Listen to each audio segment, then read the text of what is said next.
여호와께서 사무엘에게 이르시되 그의 용모와 키를 보지 말라. 내가 이미 그를 버렸노라. 내가 보는 것은 사람과 같지 아니하니 사람은 외모를 보거니와 나 여호와는 중심을 보느니라 하시더라. 여기에서 그의 용모라고 하는 것은, 그의 키라고 하는 것은 아마 사울을 가리키고 있는 모습 같습니다. 하나님께서 내가 이미 그를 버렸다 그렇게 말씀하시고, 나는 너희와 같이 사람을 평가하는 것이 아니라 여호와께서 평가하시는 방법은 다르다라고 하는 것을 말씀하고 있습니다. 교회에 다니지 않는 사람들도 다 아는 이름이 있죠. 다윗이라고 하는 사람인데요. 이스라엘의 2대 왕이죠. 다윗 왕에 대해서 한 번씩은 다 들어보셨을 것입니다. 그만큼 다윗은 예수를 믿든 교회를 나오든 나오지 않든 상관없이 그래도 다윗에 대해서는 알고 있는 인물입니다. 그에 관한 이야기가 사무엘상 16장부터 31장까지와 사무엘하 1장부터 마지막 24장까지 나오고 있는데, 그리고 이어지는 열왕기상 1장과 2장에 그의 죽음이 다뤄지고 있습니다. 어떻게 보면 구약성서가 많은 분량으로 다윗을 다루고 있다는 것을 볼 수가 있는데, 기독교 신앙에도 큰 영향을 끼친 시편은 다윗의 이름으로 전승된 것이 많습니다. 그래서 우리는 시편을 다윗의 시편이다 그렇게 말하고 있는 것이죠. 다윗은 헤브론에서 7년을 다스렸고 예루살렘에서 33년을 다스렸습니다. 이 제위기간 역시 길죠.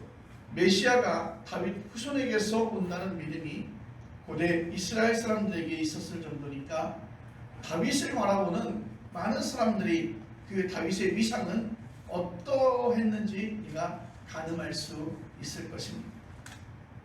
여러분들도 다 아시는 바와 같이 다윗을 유명하게 만든 이야기가 있습니다. 그가 왕이 되기 전 목동이었을 때 그가 물맷돌 하나로 당대 최고의 격투사였던 골리앗을 제압했다는 전설적인 이야기가 있습니다. 골리앗과 싸움이 있기 바로 전에 목동 다윗은 사무엘 선지자에 의해서 이제 미래의 왕으로 선정이 됩니다. 그 이야기가 오늘 설교 본문의 말씀인 것입니다. 사무엘 선지자는 여호와의 말씀에 따라서 이새라고 하는 사람이 사는 베들레헴으로 가게 됩니다. 그리고 이스라엘의 초대 왕인 사울을 못마땅히 여기고 대신 다른 사람을 왕으로 세우려고 하는 그런 계획을 가지고 이새라고 하는 사람의 집을 방문하게 됩니다. 이런 일은 매우 극비에 속하죠. 만약에 사울이 이 사실을 알았다고 한다면 사무엘 선지자라 할지라도 그는 죽음을 면하지 못했을 것입니다. 바울의 누명을 쓰고 반역의 누명을 쓰고 그는 죽을 수밖에 없는 이 일이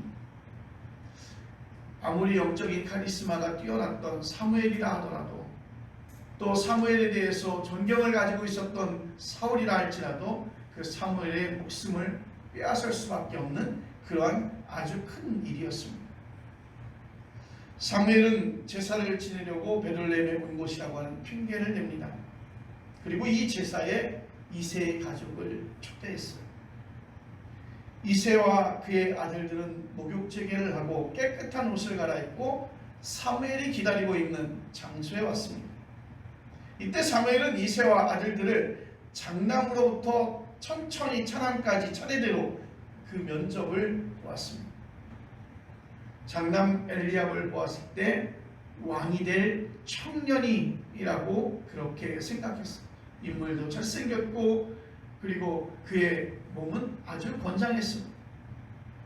그런데 왕이라고 하기에 아주 적합한 용모를 가지고 있었음에도 불구하고 여호와 하나님께서는 사무엘에게 다른 깨달음을 주셨는데 7절이 이렇게 말하는 것입니다. 오늘 본문이죠. 여호와께서 사무엘에게 이르시되 그의 용모와 키를 보지 말라. 내가 이미 그를 버렸노라. 내가 보는 것은 사람과 같지 아니하니 사람은 외모를 보거니와 나 여호와는 중심을 보느니라. 사무엘아, 내가 보는 것은 바람직하지 않다는 거예요. 내가 눈으로 보기에 가장 아름답고 가장 화려한 모습일지라도 내가 사람을 그렇게 선택하지 않는다는 것이죠. 이제 장남 엘리압이 면접에서 떨어졌습니다. 이새는 둘째 아들 아비나답을 사무엘 앞에 세웠습니다. 사무엘은 여호와께서 택하지 않으셨다라고 평가를 했습니다.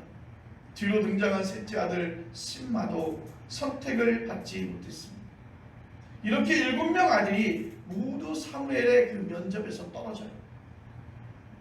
아들들이 더는 없느냐라고 하는 사무엘의 물음에 이새는 지금까지의 그 형제들도 떨어졌는데 다윗이 과연 사무엘의 선택을 받을까? 아니 하나님의 선택을 받을까?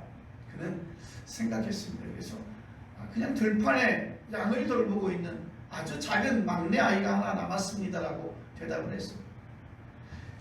막내는 이런 면접을 볼 만한 나이도 안 되었고 여러 가지로 부족한 점이 많다고 생각이 들었겠죠. 사무엘은 이때 그 막내, 들판에서 양을 치고 있는 그 막내를 데려오라고 이릅니다. 급하게 불려온 다윗은 씻지도 못했고 들판에서 양과 같이 지냄으로 인해서 허름한 차림으로 사무엘 앞에 설 수밖에 없었겠죠. 그런데 그렇게 급하게 불려온 다윗이 사무엘의 마음에 들었습니다. 사무엘은 준비해온 기름을 그 다윗 막내 머리 위에 부었습니다.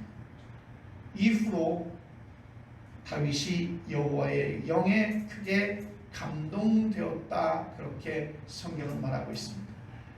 여호와의 영이 크게 감동되었다. 사무엘이 이새의 장남을 비롯한 7명 아들들을 모두 제쳐두고 막내 다윗을 선택했을 때의 그 기준은 사람의 외모가 아니라 그 사람이 가지고 있는 마음 중심이었다, 그렇게 말하고 있습니다. 다윗의 중심됨이 다른 형제들과는 구별된다는 뜻이겠죠. 헷갈립니다. 과연 그 중심은 어떤 것일까? 어떻게 그 중심을 바라볼 수 있을 것인가? 하나님의 영이 거한, 영이 내린 그 다윗의 그 마음의 중심을 어떤 것이라고 표현할 수 있을까? 사람을 판단할 때 외모가 중요하지 않다는 사실을 사무엘은 다윗에게 앞서 왕으로 기름을 부었던 사울 왕에서 확신할 수 있었다는 것이죠. 사무엘이 사울을 왕으로 기름 부은 이야기는 사무엘상 9장에 자세하게 나오는데 9장 2절은 이렇게 사울 왕을 표현하고 있습니다. 기스에게 아들이 있으니 그의 이름은 사울이요 준수한 소년이라. 이스라엘 자손 중에 그보다 더 준수한 자가 없고 키는 모든 백성보다 어깨 위만큼 더 컸더라. 아멘. 여러분, 사무엘이 심사숙고 끝에 외모가 출중한 사울을 이스라엘의 초대 왕으로 세웠으나 여러분 아시다시피 사울왕은 실패로 끝을 맺었습니다. 여러분, 오늘 본문이 말하고 있는 사람의 외모는 무엇이고 그 중심은 무엇일까요? 외모는 쉽게 알 수 있습니다. 지난 시간에 말씀드렸던 것처럼 사도 바울이 고린도후서 4장 13절에서 말한 겉사람입니다. 외모는 단순히 얼굴이나 몸만이 아니라 그를 둘러싼 모든 조건을 가리키고 있죠. 우리는 보통 그런 조건으로 사람을 판단하지 않습니까? 개별 사람만이 아니라 시대 정신을 말할 때도 외모 중심주의가 작동할 수밖에 없습니다. 여러분, 한국교회는 어떻습니까? 외모를 꾸미는 일에 아주 민감하죠. 우선 교회 성장론에 매몰되어 있다는 사실에서 우리는 그것을 좀 확인할 수 있습니다. 교회 성장을 교회의 가장 중요한 존재 이유로 삼습니다. 여러분, 교회의 가장 중요한 존재 이유는 예수 그리스도를 전하는 일이고 예수 그리스도를 증거하는 일이고 하나님의 자녀를 저에게 생명의 말씀을 전하는 것입니다. 모든 교회가 그런 것은 아니지만 전반적인 경향이 그렇다는 거예요. 하나님께서는 외모를 보지 않으신다고 했는데 교회는 계속해서 확장하고 건물을 높이 올리는 일에 정신을 팔고 있는 거예요. 여러분, 교회를 꾸미는 일이 나쁘다는 이야기가 아니에요. 교회를 성장시키고 교회를 만들어가는 것이 나쁘다는 이야기가 아닙니다. 그런데 단지 교회의 역할을 그런 일로만 바라본다는 것이죠. 그래서 교회의 본질과 예배의 본질에는 마음이 가지 않습니다. 현실적으로 일단 눈에 확 띄는 것은 겉으로 드러날 수밖에 없는 외모인 것이죠. 그래서 교회의 크기이기에 하나님을 믿는 사람들이 공동체라고 할 교회도 역시 그런 것에 신경을 쓰지 않기가 매우 힘들다는 것입니다. 그런 걸 고려해도 한국 교회는 매우 지나치죠. 교회 외형의 모습을 보면 굉장히 화려합니다. 전부 다 유리로 만들어져 있는 교회들도 있어요. 여러분, 교회 그 유리로 만들어져 있는 것이 밖으로 보기에는 매우 좋아 보일지 모르지만 실제적으로 난방을 하는 데는 굉장히 치명적이죠. 그리고 시공하는데 굉장히 많은 돈이 들어갑니다. 자본주의의 작동 원리인 돈을 본문이 말하는 외모의 핵심 가치라고 말씀드릴 수 있습니다. 지금 21세기는 자본주의가 완전히 지배한다고 해도 과언이 아닙니다. 돈이 모든 것을 해결하죠. 돈이 명예도 가져다주고 돈이 권위도 가져다주고 어떻게 보면 돈이 모든 것들을 다 해결해주는 그러한 핵심 가치가 되어져 버린 것이죠. 자본주의는 일종의 경제 제국주의의 성격을 보입니다. 초기 기독교가 박해했던 로마 제국에서 확인할 수 있듯이 제국주의는 자신들의 삶의 표적으로 삼아서 주변 나라를 강제하거나 유혹합니다. 우리나라는 제국은 아니나 정신은 여러분 제국주의에 엄청 다가서 있는 것을 볼 수 있습니다.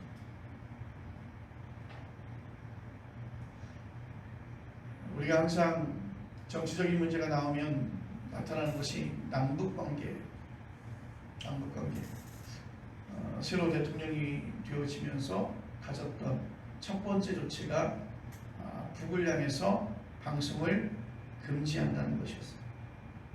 그리고 그 민통선 안에 있는 사람들을 만났어요. 여러분들 얼마나 많은 고생하셨습니까? 매일 들리는 대북방송.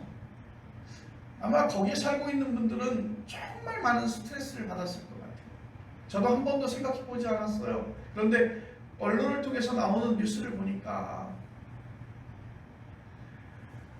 하루도 빠짐없이 대북방송을 하게 되면 그 방송의 소리에 얼마나 민감하고 병이 생길 정도였을 거예요.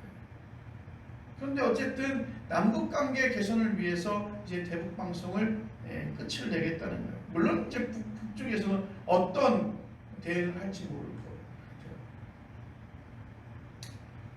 세계에서 자본주의가 가장 적나라하게 나타나는 남한 사람들, 그러니까 저희들이죠. 남한을 표준으로 삼아서 사회주의 국가인 북한을 평가하고 있습니다. 그래서 그렇게 얘기합니다. 북한은 아무리 도와줘도 고마운 것 정말 촛불도 모르고 핵무기만 만들고 김일성 왕조가 주민들을 괴롭힌다는 그런 생각들이 우리 안에 지배적으로 많습니다. 도와줘도 쓸모가 없어요.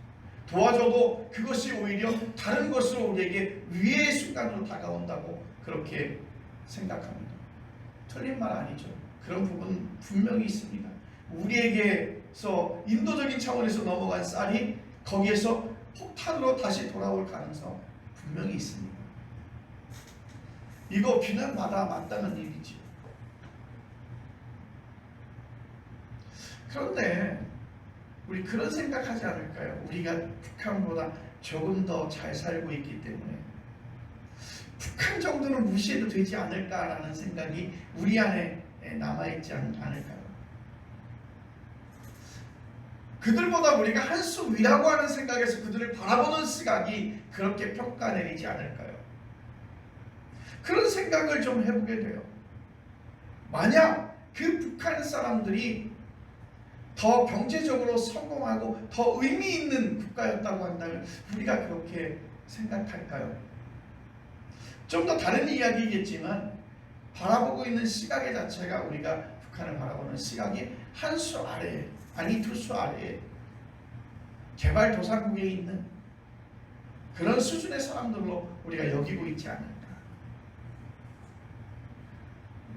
독일 본대학교의 철학과 교수인 마르크스 가브리엘이 왜 세계는 존재하지 않는가라고 하는, 그래서 나는 내가 아니다, 생각이란 무엇인가라고 하는 제목의 책들을 이렇게 살펴보면 그분이 온라인으로 우리나라 어느 연구단체에서 한 강연이 유튜브로 올라와 있더라고요. 그래서 그 강의 뒤에 남한이 북한과 어떤 관계를 맺는 것이 바람직한가 하는 질문을 받게 됩니다. 그러니까 남한이 북한과 어떤 관계를 맺는 것이 서로에게 유익이 될 것인가, 그것에 관해서 질문을 받았어요.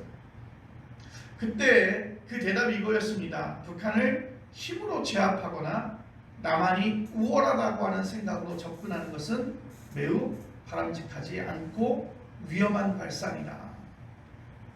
일종의 역지사지라고 북한의 처지에서 오늘의 상황을 바라볼 필요가 있다는 것입니다.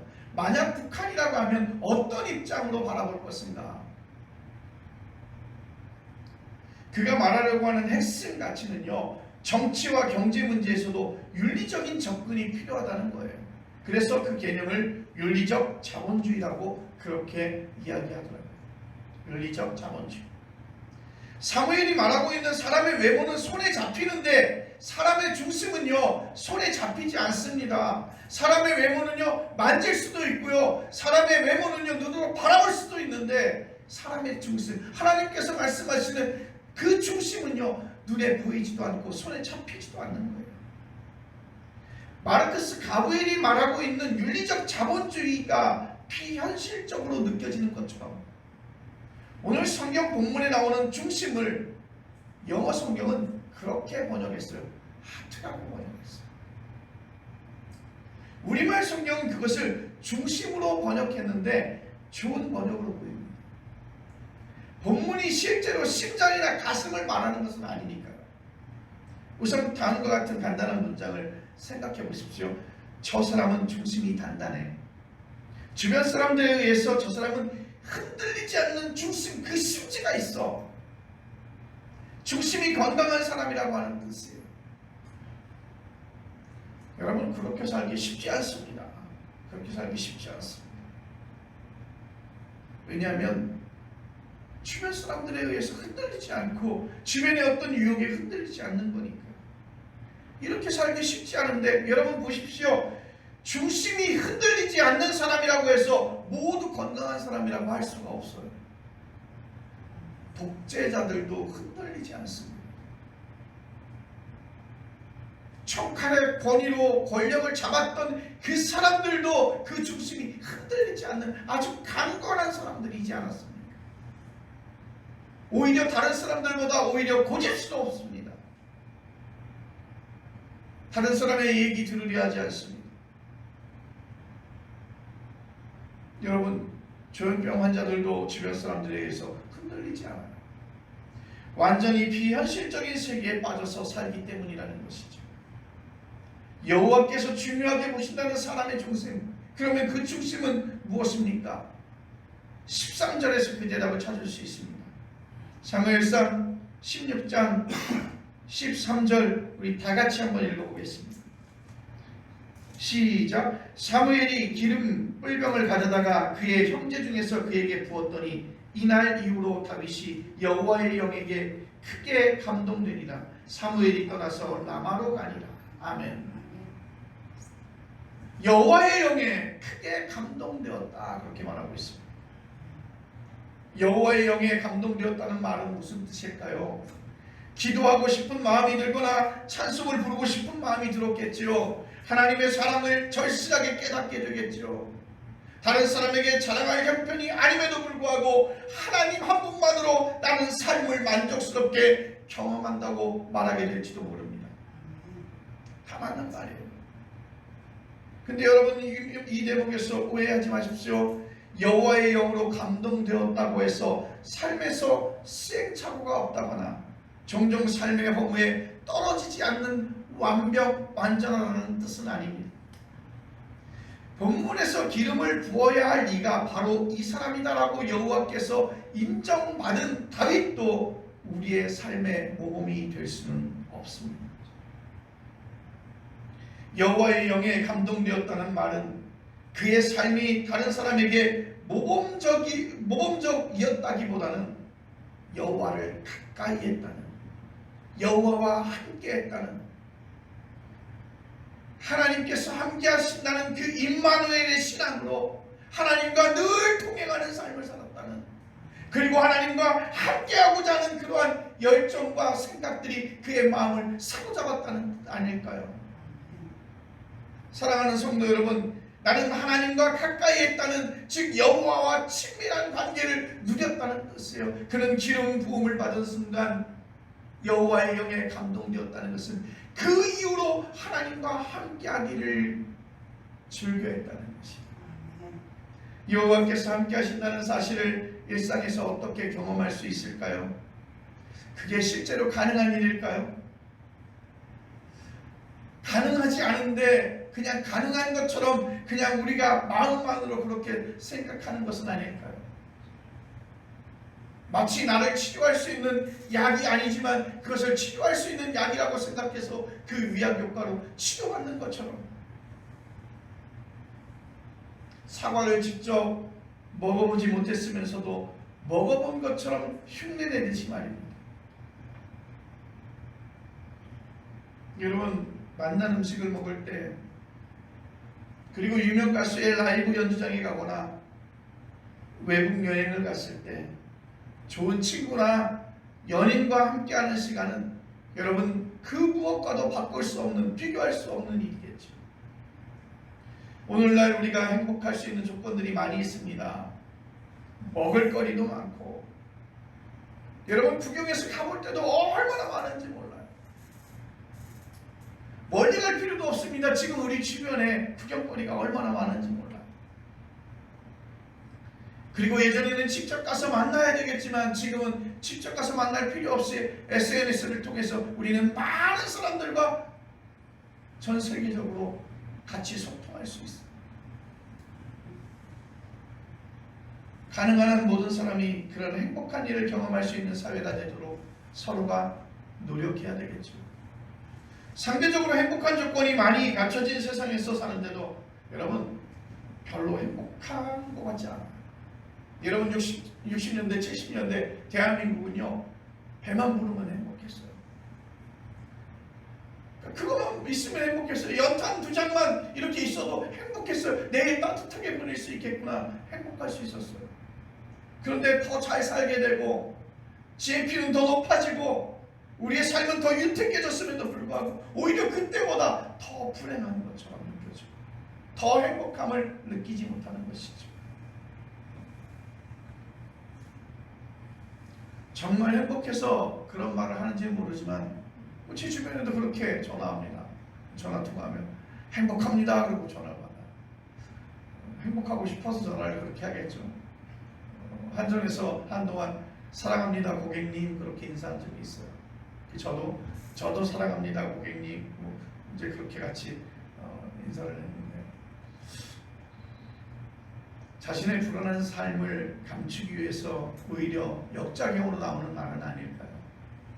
그 실체적 진실을 누가 다 알겠습니까마는 하나님의 형상으로 창조된 사람은 우리가 일반적으로 생각하는 행복한 조건만으로 정말 행복할 수 없다는 사실을 우리는 알아야 될 것입니다. 여러분, 가장 행복하기 위해서 연인들이 결혼을 해요. 서로 헤어지기 싫어서 서로 조금 더 포기하고 싶어서 사실은 결혼을 해요. 그래서 한 공간에서 살아갑니다. 결혼을 약속할 때는 두 사람의 사랑이 평생 변하지 않을 것 같죠. 나는 당신만 바라보고 나도 당신을 바라보고 당신의 사람이 되어서 평생을 살겠습니다. 그래서 우리가 그렇게 얘기하잖아요. 머리카락이 팥뿌리가 되도록, 그렇게 하얘지도록 변하지 않겠다는 거죠. 근데 생각해보면 그렇게 생각하지 않고 어떻게 결혼하겠습니까? 평생 당신은 나의 반려자입니다. 그렇게 생각하지 않고 우리 얼마간 살다가 헤어질 거예요, 얼마간 살다가 정말 원수처럼 싸울 거예요, 그렇게 하고 나서 결혼할 수 있는 사람은 없잖아요. 아마도 평생을 같이 한다는 그런 각오를 가지고 결혼하겠지. 그런데 여러분, 그런 생각은 우리가 가지고 있는 착각입니다. 서로 그 사람이 나빠서가 아니라 사람에게는 본래 사랑의 능력이 없다는 거예요. 사람에게 다른 타인을 사랑한다는 그 마음의 그 능력을 가지고 있지 않다는 거예요. 반넨베르크의 설교집에 다음과 같은 내용이 나옵니다. 하나님께만 가능한 사랑을 사람에게서 요구하거나 그런 사랑을 상대방에게 베풀려고 애를 쓰다가 결국에는 모두 실패하고 만다. 정확한 분석 아니겠습니까? 그래서 성경은 하나님의 사랑에 눈을 돌리라고 말하고 있습니다. 하나님만이 우리를 사랑하실 수 있는 분이시고 그분만이 우리의 영혼의 위로가 되기 때문인 것입니다. 그분의 사랑을 통해 우리는 다른 사람도 사랑할 능력을 선물로 받는 것입니다. 내게 사랑할 능력이 있는 것이 아니라 바로 하나님의 그 사랑을 통해서 내가 다른 사람을 사랑할 능력을 선물로 이렇게 받는 거예요. 오늘 본문이 말하고 있는 다윗의 중심은 하나님을 향한 참된 신뢰에 있다는 사실을 여러분 기억하시길 바랍니다. 여호와께서는 다윗에게서 그것 하나만 보셨어요. 그것이 사람을 살리는 유일한 길이었기 때문인 것입니다. 다윗의 시라고 표제가 달린 시편 23편을 보십시오. 여호와는 나의 목자시니 내게 부족함이 없으리로다. 그렇게 시작을 해요. 그리고 내 평생의 선하심과 인자하심이 반드시 나를 따르리니 내가 여호와의 집에 영원히 살리로다. 아멘. 여러분, 하나님에 대한 온전한 신뢰가 없다면 어떻게 이런 찬양을 만들겠습니까? 어떻게 이렇게 고백하겠습니까? 이런 찬양을 부를 수 있는 사람이라면 여호와의 영으로 충만한 사람 아닙니까? 자신의 삶에 부족함이 없다는 말은 객관적 사실에 대한 정확한 표현이 아닙니다. 왜 부족한 게 없겠어요? 다윗도 고달픈 일을 많이 경험했던 사람 중에 한 사람 아닙니까? 아들의 반역도 경험하고 자녀들의 죽음도 경험했습니다. 그런데 부족함이 없다고 노래하는 이유는 여호와 한 분만으로 내 영혼이 배부르다는 사실을, 충분하다는 사실을 그는 알고 있었기 때문인 것입니다. 여호와 한 분만으로 나는 만족할 수 있음이, 다른 그 주변의 어떠한 여건과 상황이 나를 괴롭힐지라도 그 모든 것이 나에게 탈락되어서 없어질지라도 여호와 한 분만이 내게 있다면, 여호와 한 분만이 나와 함께 하신다면 여호와의 영이 감동하는 것처럼 나는 여호와의 집에 영원히 살리로다. 현대인은 다윗의 이런 믿음과 찬양을 이해하지 못합니다. 아무리 많은 걸 소유해도 부족한 게 많다는 사실에만 마음이 가죠. 반복해서 인정투쟁을 벌입니다. 아내와 남편에게 나를 사랑해? 물으면서 인정을 받고 싶어하고, 친구에게도 바라고, 특히 한국 사람들은 자식이나 부모에게 많은 걸 바라고 있습니다. 하나님을 믿는 사람들도 세상 사람들과 비슷하게 살아가고 있지 않습니까? 우리나라 사람들이 유심히 욕심이 많아요.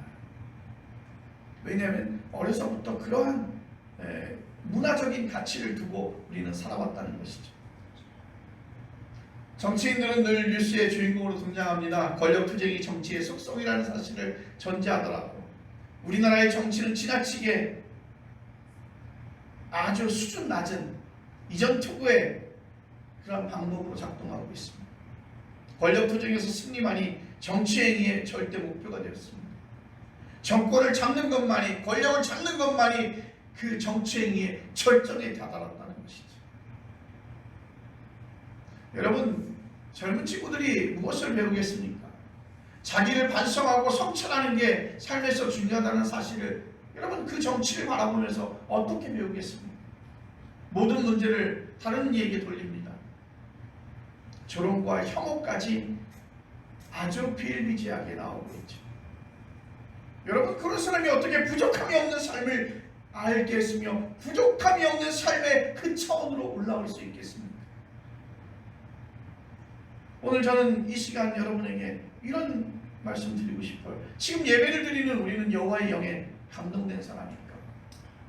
사무엘이 오늘 이 자리에 있으면 우리의 머리 위에 기름 부어 축복할 수 있는 하나님의 영에 감동된 사람입니까? 하나님이 인정할 만한 중심이 바르게 서 있을까? 제가 설교 준비하면서 어제 챗GPT한테 물어봤어요. 요즘에 챗GPT가 웬만한 모든 정보들을 다 가지고 있기 때문에 그걸 정립해서 보여주는데 챗GPT도 아주 정확한 대답을 하지 못하더라고요. 저는 사람에게 나타나는 삶의 표징만 몇 가지 말씀드릴 수 있습니다. 그것은 사랑에 빠진 연인들에게 나타나는 표징처럼 아주 분명합니다. 사랑하는 사람은 상대방을 깊이 알고 싶어지고 이야기하고 싶어지고 함께 있고 싶어지고 여호와의 영에 감동한 사람도 바로 그분께 기도하고 싶어지고 그분께 예배하고 싶어지고 그분을 더 깊이 알고 싶어지고 함께하는 시간을 더 가지려고 노력하는 것이죠. 성경 읽고 성경에 대한 그 말씀을 다시 묵상하고 싶어지고 예배를 드리고 싶어지고 여러분 너무 뻔한 대답 같지는 모르지만 형식적으로 경건 생활에 열심을 내야 한다는 그런 뜻이 아니에요. 여호와의 영에 감동된 사람은 즉 성령으로 충만한 사람은 여호와의 관계를 친밀하게 만들고 싶어진다는 거예요. 여러분 공부하는 것도 습관이라고 하지요. 예배 드리는 것도 습관이라고 할 수 있습니다. 그런데 중요한 것은 자발적인 거예요. 억지로 만드는 것이 아니라 내가 하나님과 가까이 하고 싶고 하나님 그분에 대해서 더 알고 싶어지고 하나님과 더 가까이 가서 찬양하고 싶어지고 하나님께 기도하고 싶어집니다.